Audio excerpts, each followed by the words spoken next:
Michael Lam's calligraphy artwork is heavily influenced by the characters he observed as a child in a Chinese herbal medicine book. Those hand-illustrated manuscripts have become a template for the images he creates. I'm familiar with Michael's work now for almost 10 years. You can see how it evolved. For instance, some of his earlier work, like some of the work that you have here, reflects the origins of his work in traditional Chinese calligraphy. Some of the larger canvas works that he has reflect taking the same sense that he has of the moment and the style of just one movement of his brushes, and the themes that are in all of his calligraphy work about the individual in life, in nature. And so you'll see the play of light and dark in some of his pieces. His works take the basics of calligraphy and transform them into compositions that bring together graphic simplicity with open-ended forms. You have an individual that seems to be immersed or totally surrounded by darkness.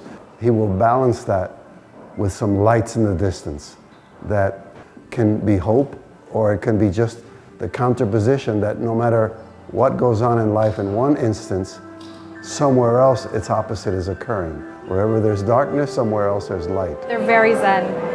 We've had so many people in here. I think overall the exhibition has been well received. I find that the more recent works are more fluid. Even though they're monochromatic, there's ink and acrylic that seems to pool in certain areas where it almost stagnates, and then he takes off in a whole other direction, which adds a great deal of texture. All of his work has a lot of motion in it. If you look at his strokes, they're all involved in motion.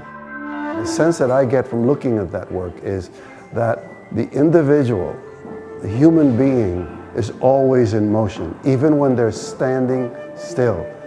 I remember seeing one that has an individual near something that looks like an ocean, with some movement that looks like waves.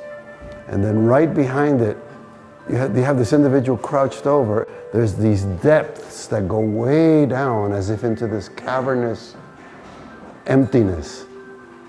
And yet, the individual doesn't feel in the painting as if they're alone.